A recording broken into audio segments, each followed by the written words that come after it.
to make me some greens. As if you've seen my previous video, you'll know that I had went and harvested some Cressy greens, which are watercress greens is what they are.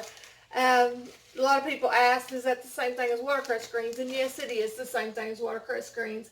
We just call them Cressy greens down here. Just, that's our slang. But I'm going to add these because usually whenever I make greens, like yesterday I put these in a salad, and you can do that. That's great. They're good in a salad. They've got a little bit of a peppery taste, and it also depends on when you harvest them. To me, this right now is the best time of year to harvest them, when they're cool, because the peppery flavor ain't as strong. But if you go down there and get you a bite of them in the middle of summer, they're real peppery. I don't know how to describe it other than peppery. They're not hot really, just peppery, for lack of better words. I don't know how to explain it. But today, I'm going to, my collard greens in my garden, the goats got a hold of them and chewed them to the ground about the time I was fixing to get a first harvest off of them. And so I didn't really get any off of them, but I'm hoping this spring they'll pop back up because they've still got their roots there. But I had went to the store, it's been a month ago, I guess, and I often look for clearances and stuff and closeouts, and they had these chopped collard greens on their closeouts for like $1.20, I think it was, or something like that. Well, I got me 3 bags of them. I had never bought frozen collard greens before. Usually if I buy collard greens, I get them in the produce section. But this time I thought I would try these. I'm not a fan of them. I'll just tell you. They chop them too small, and there's a lot of stalk in them. And I don't mind some stalk. It's not that. It's not the same. It's just not the same as fresh and homegrown, you know. But I'm going to use these just because this is the last of them, and I like to be able to mix them since I'm not the biggest fan of them anyway. But in my water here, I've got some warm water. And if I'm going to make a bunch of these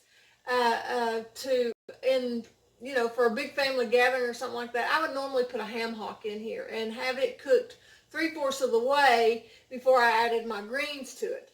But since it's just me and my husband, I'm making enough to do us tonight and maybe a little bit left over tomorrow.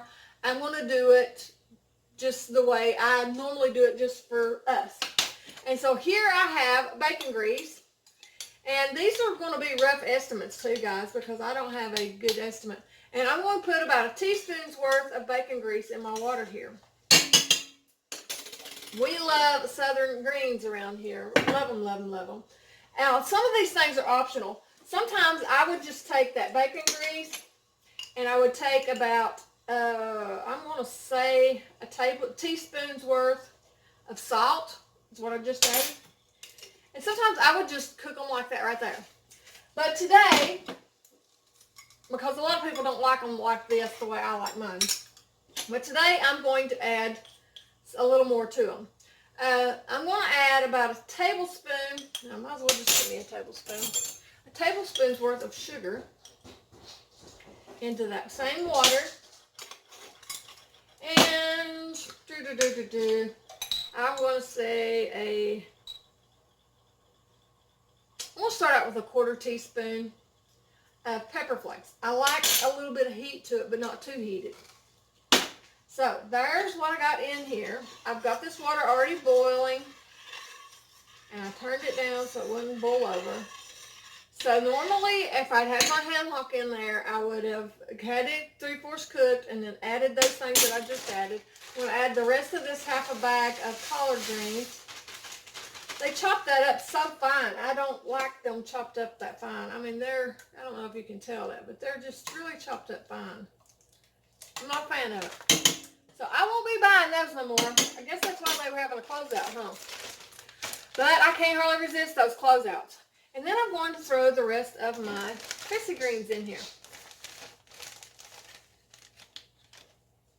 I like to look at them a little bit more. A lot of times you get the roots on these things as I throw them in here. Now I will cook these, I'm going to tell you, for an hour. And it also depends too on how fresh they are. Sometimes you have to cook them a little longer, sometimes a little less, just depending. So you can be the kind of the judge of that too. But let me get these in here and I'll stir this up and I'll show you what it looks like.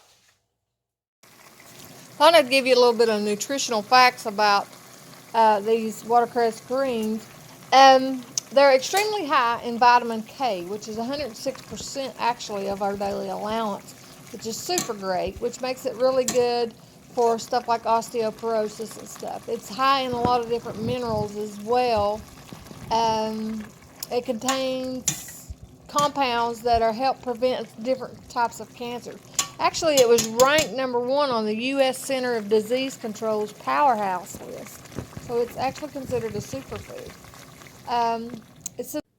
The vitamin K in it also helps with blood clotting. It's also good for your heart, for cholesterol. I already said osteoporosis. It's also high in vitamin C. So guys, this is going to be my supper tonight. Look at that. Give me a piece of cornbread, some good collard greens with cressets in them, and some soup beans, and a good slab of onion, and I'll just make a meal off of that right there. Anyway, I hope you guys enjoyed this. Love to hear what you think and how you do your own greens. And until next time, God bless you guys. Happiest New Year's of all, I pray for everyone. God bless.